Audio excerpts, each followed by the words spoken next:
अस्सलाम वालेकुम dear audience, I am Mohammad Faisal Hanif, mister counsellor 2.0 के प्लेटफॉर्म से मैं आपसे मुखातब हूं। उम्मीद करता हूं कि आप तमाम लोग ठीक ठाक होंगे। आप तमाम लोगों को मेरी तरफ से रमज़ान की मुबारक, ढेर सारी मुबारकबाद कबूल हो। और अल्लाह ताला से दुआ है कि अल्लाह ताला इस महीने के सदके हम तमाम लोगों की आखिरत ठीक करे, हमें अपनी नेमतों से नवाजे।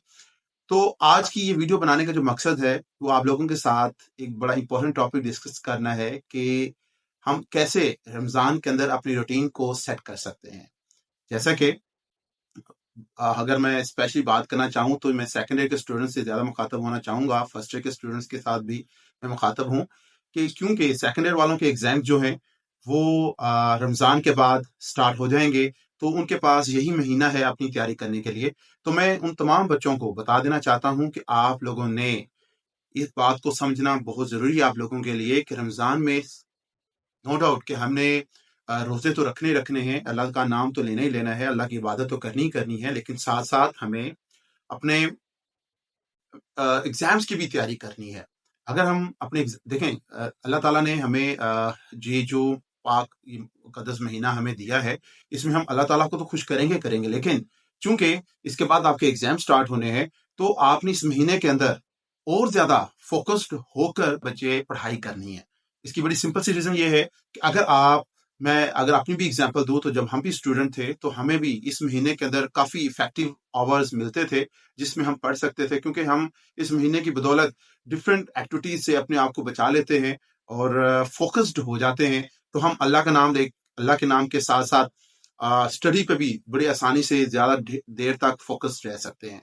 तो बड़ा कॉमन सा बच्चों का क्वेश्चन आ रहा था कि सर हमें काइंडली को रूटीन बताएं, आप की रमज़ान में क्या रूटीन हुआ करती थी, आप कैसे स्टडी किया करते थे।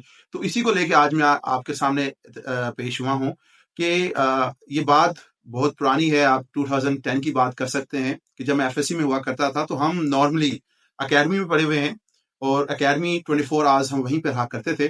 तो वहाँ का बड़ा ज़बरदस्त किस्म का सिस्टम होता था अपने टाइमिंग्स को लेकर। रमज़ान के अंदर वहाँ पे हम बड़ी आसानी से अपनी स्टडी पे फोकस कर सकते थे। लाइक आप मुझसे क्वेश्चन पूछ लेते हैं, बहुत से बच्चे पूछ लेते हैं, सर आपने कैसे स्टडी करी? क्योंकि माशाल्लाह से जब मेरे एफएससी में हमारे एग्जाम हुए थे, तो मेरे 950 मार्क्स है और उस वक्त 1010-15 तक पोजीशन आ जाया करती थी। तो 950 मार्क्स मेरे एफएससी में थे, तो ये बहुत अच्छे मार्क्स होते हैं। अब आप इससे ज्यादा भी नंबर ले सकते हैं, तो कोई इसमें कोई इशू वाली बात नहीं है। तो मैं आपके साथ एक अपना जो रूटीन है वो डिस्कस कर लेता हूँ कि उस वक्त हम क्योंकि एकेडमी में पढ़े हुए हैं, तो वहाँ की रूटीन क्या होती थी रमज़ान के अंदर, ताकि आपको क्लियर हो जाए कि हम कैसे स्टडी किया करते थे। तो सबसे पहली बात तो ये कि हम सुबह आपको मैं रूटीन ये बताता हूँ कि सुबह सहरी के वक्त हम उठा करते थे और सहरी करने के बाद फिर हम सोया नहीं करते थे। उसके बाद हम नमाज पढ़कर हमारी क्लासेस लग जाया करती थी और ये 9:30 तक हमारी क्लासेस चलती थी। उनमें शुरू में लेक्चर्स भी होते थे, लेकिन जब हम कभी ये वक्त भी आया था कि रमज़ान में हम सिर्फ सेल्फ स्टडी भी करते थे, तो 9:30 के बाद हमें ब्रेक हुआ करती थी हाफ आवर की। फिर 10 बजे हम दोबारा से पढ़ना स्टार्ट करते थे, 1 बजे तक हमारी क्लासेस होती थी और हम अपनी स्टडी किया करते थे। 1 बजे फिर हमें 2 घंटे की ब्रेक हुआ करती थी। अब 2 घंटे की ब्रेक 2 से 3 में थी, जिसमें हम ज़ोहर की नमाज भी पढ़ते थे और रेस्ट भी करते थे। फिर 3 बजे हमारी दोबारा से क्लास स्टार्ट होती थी और इन क्लासेस के अंदर हम नो डाउट पढ़ रहे होते थे, वहाँ पे हम फ्री तो रह नहीं सकते थे, सेल्फ स्टडी भी हो रही होती थी। तो फिर असर की नमाज तक ये टाइम टेबल चलता था। फिर हमें ब्रेक होती थी, हम असर की नमाज पढ़ने के बाद कुछ खेलते थे, गेम करते थे, फिर अपनी इफ्तारी की तैयारी करते थे। फिर मगरिब के वक्त इफ्तारी की, खाना खाया, खाना खाने के बाद फिर हमारी 1 डेढ़ घंटे की क्लास होती थी। फिर ईशा के वक्त हम फ्री हो जाया करते थे और उसके बाद फिर हमें छुट्टी हो जाया करती थी। हम वहीं पे सेल्फ स्टडी करते थे 11 बजे तक। तो 11 बजे फिर हम सोते थे और सुबह फिर सहरी के वक्त उठ जाया करते थे। तो इस पूरे ड्यूरेशन के दौरान आप ये समझ लें कि 11 से 12 घंटे हमें मिलते थे स्टडी करने के लिए।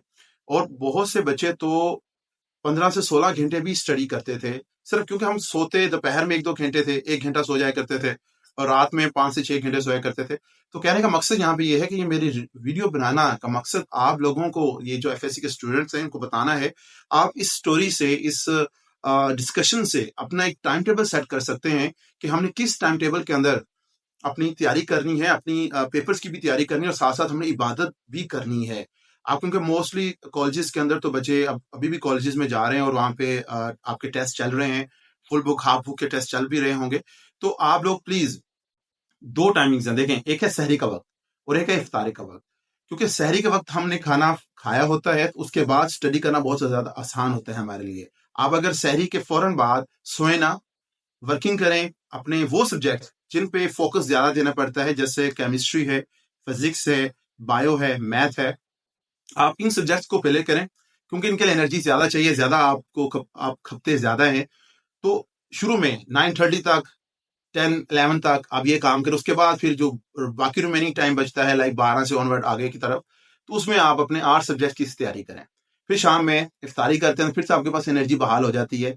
और एक बात याद रखिएगा, खाने जब इफ्तारी करते हैं तो आपने ज्यादा मशरूबात का इस्तेमाल ना करें। जब आप ज्यादा इंटेक कर लेते हैं तो आप बहुत ज्यादा लेजी हो जाते हैं। लेजी नहीं होना है आपने अभी तो काम करना है, अभी तो वर्क करना है। उसके बाद इफ्तारी करने के बाद अब मगरिब की नमाज पढ़ के पढ़ाई करें, फिर आप इशा की नमाज पढ़ें और आप उसके बाद फिर आ जाएं और फिर से अपना 1-2 घंटे की स्टडी करें। तो मेरे ख्याल से ये आपके लिए काफी हेल्पफुल हो जाएगा। ये मेरी लाइफ की स्टोरी आपके साथ मैंने शेयर करी है। इंशाल्लाह आपको काफी फायदा भी होगा और इस रमजान की बदौलत अल्लाह ताला आप लोगों को मजीद कामयाबियां देगा। और दुआ करें, आपके पास प्लस पॉइंट है कि रमजान में आप ज्यादा से ज्यादा दुआ करें, अपने हक में माँ बाप से दुआ करवाएं और मेहनत करें। इंशाल्लाह अल्लाह ने चाहा तो आप लोग जरूर कामयाब होंगे और अच्छे नंबर लेके कामयाब होंगे। ओके जी, आज की वीडियो का हम इख्तिताम यहीं पे करते हैं। नेक्स्ट वीडियो में फिर आपके साथ मुलाकात होती है। अपना ख्याल रखिएगा। अल्लाह हाफिज।